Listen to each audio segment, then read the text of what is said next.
ये लो समोसे खा लो। धन्यवाद साहब। सताक्षी, तुमने कुछ सुना? ये आवाज देविका की थी ना, हमारी काम वाली, जो हमारे घर से 2 लाख रुपए लेके भागी थी। देविका यहाँ क्या करेगी? कैसी बात कर रहे हो? वो तो 2 लाख रुपए लेके भाग गई थी, कहीं ऐस कर रही होगी।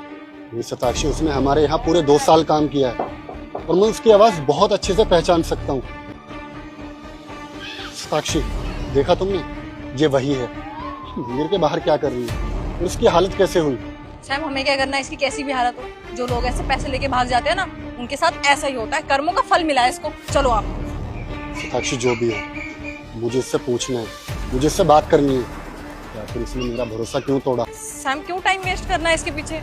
मैं कोई टाइम वेस्ट नहीं कर रहा। मैं इससे पूछूंगा और सच जान कर रहूंगा। तुम अपना मुंह बंद ही रखना। आओ। सुनो, तुम्हारा नाम क्या है? देविका। और तुम यहाँ मंदिर के बाहर बैठकर क्या कर रही? साहब, गरीब इंसान मंदिर के बाहर बैठ के क्या करेगा? और तुम्हारे हाथ में ये बैसाखी, तुम्हारे पैर को क्या हुआ?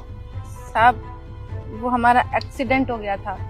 तो तुम कब से भीख मांग रहे हो? तुम कहीं काम नहीं करते? साहब करती थी ना, मैं एक साहब के घर काम करती थी, पर साहब ना वो बहुत अच्छे थे, देवता स्वरूप इंसान थे वो।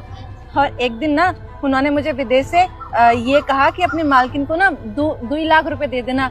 और जैसे मैं मालकिन के पास वो 2 लाख रुपए देने गई ना, तभी मैम साहब, ये साहब ने 2 लाख रुपए भेजे हैं आपको देने के लिए। अच्छा, साहब ने तुझे पैसे भेजे? वो मेरे पति हैं, उनको पैसे देने होते तो वो डायरेक्ट मुझे नहीं दे देते?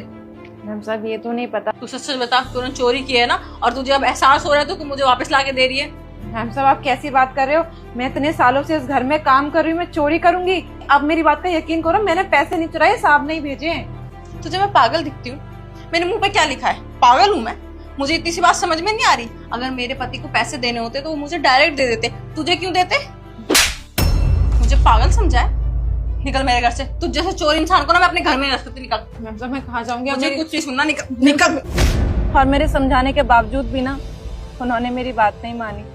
उन्होंने मुझे घर से धक्का देके निकाल दिया, तभी हमारा एक्सीडेंट हो गया और हम अपनी एक टांग खो बैठे। ये तो मेरी सारी पोल पट्टी खोल रही है। शिट यार।